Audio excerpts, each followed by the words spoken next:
책 읽기 성공하는 방법 이남입니다. 이번 주에도 아이들과 많은 책 읽으셨나요?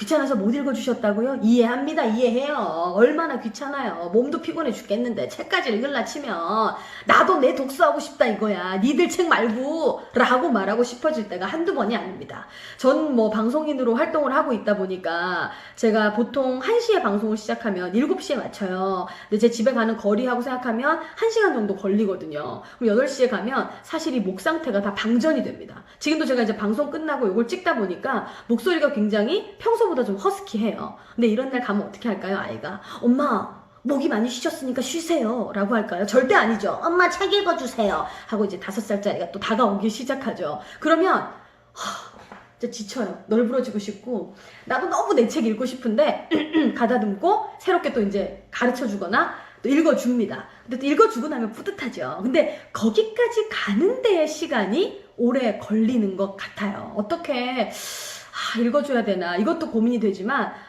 내가 잘할 수 있을까? 오늘 너무 피곤하다. 이런 생각이 많이 들잖아요. 그래서 제가 오늘 여러분께 말씀드리고 싶은 건 책 읽는 시간을 정확하게 정하시라는 겁니다. 이게 그렇게 시간을 정하지 않았더니 어느 순간에 일이 되는 경우가 있더라고요. 물론 시간을 정해도 그게 일이 되시는 경우가 있긴 할 거예요. 근데 우리가 보통 지금은 내가 팩 한 장을 붙여봐야 될 시간이네. 지금 내가 남편 옷 다려야 될 시간이네. 여러 가지 우리가 그 시간 패턴, 생활 패턴에 맞춰서 하는 게 있잖아요. 점심 먹을 시간이다. 저녁 먹을 시간이네. 이런 것처럼 책 읽는 시간을 딱 정해두시는 거죠. 전업주부들 같은 경우에도 너무 바쁘고 워킹맘도 마찬가지죠. 근데 퇴근하고 와서 1시간 이내, 2시간 이내에는 내가 꼭 반드시 한 권을 읽어주겠다라는 정도의 시간을 정하시라는 거죠. 아빠들도 들어왔을 때 내가 아이와 딱 책 읽는 시간 30분 대신 씻고 하는 시간 이런 시간을 정해 놓으신다면 아이들도 생각보다 규칙적인 거 굉장히 좋아하거든요. 생전 안 읽어주다가 갑자기 들고 와가지고 야야 책 읽자 책 읽어야지 지금 책 읽어야 된다 이거 한 권도 안 읽고 뭐하노 이런 식으로 나가면 아이들 입장에서 맨날 읽어주지도 않다고 갑자기 왜 저래 이런 식으로 나와요. 근데 어느 순간에 읽는 시간을 정해놓기 시작하면 아이들도 익숙해져서 이 시간인데 왜 책 안 읽어줘요? 이런 얘기를 하기 마련이더라고요. 제일 많이 하는 방법들 중에 하나가 바로 자기 전에 책 읽어주시는 거잖아요. 저한테 그런 질문 많이 하세요. 우리 아이가 자기 전에 책 읽는 거 좋아하는데요. 이 시간 말고는 읽질 않아요. 어떡하죠? 라고 하시는데 역으로 생각해 볼까요? 그 시간마저도 읽지 않으면 아예 안 읽는 거예요. 그쵸? 아이에게는 자기 직전에 엄마와의 책 읽는 시간, 아빠와의 책 읽는 그 유대 시간이 본인에게 너무 좋은 거예요. 그러니까 당연히 읽어달라고 하는 거거든요. 저도 사실은 자기 직전을 책 읽는 시간으로 맞췄습니다. 왜냐하면 저희 아이가 너무 자는 걸 싫어해가지고 돌까지도 잠을 안 잤어요. 그래서 제가 이건 신종 고문이다. 너무 힘들다. 막 그런 생각을 너무 많이 했었거든요. 그래서 어느 순간부터 아예 제가 책을 들고 먼저 누웠죠. 아예 누워서 이거 읽어야 되겠다. 이거 읽어야 되겠다 하면서 지금 눕는 시연을 했어요. 그랬더니 본인도 와서 뭐 보는데? 하고 따라 눕는 거예요. 그렇게 하면서 자연스럽게 6개월 정도를 반복했더니 본인에게 자기 직전에는 책장에서 책을 꺼내오는 시간이라는 게 인식이 된 거죠.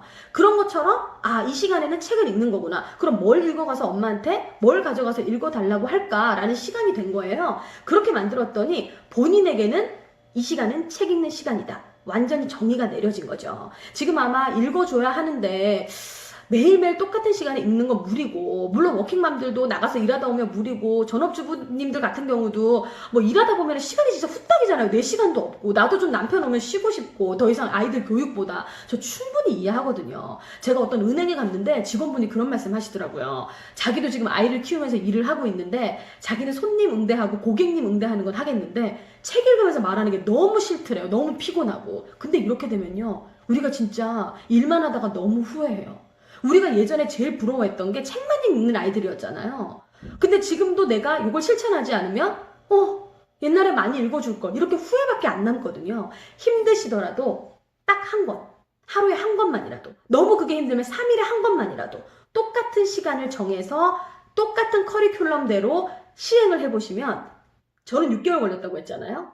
2달이면 충분합니다. 6개월 때는 제가 이제 아예 5, 6권을 무조건 읽어주는 상황까지 가게 된 게 6개월이었거든요. 요거 한 달만 실천하셔도 아이들 금방 따라와요. 생각해보면 아이들 배변 활동할 때나 기저귀 뗄 때, 또 그리고 숟가락질 할 때 왜 이렇게 우리 애가 못하지? 하고 걱정했는데 어느 순간 얘 이렇게 잘했어? 이런 생각 하게 되잖아요. 책 읽기도 똑같습니다. 저는 배변 활동, 아이들 젓가락질, 그리고 우리가 예의 가르쳐 주는 것만큼 중요한 게 책 읽는 것 같아요.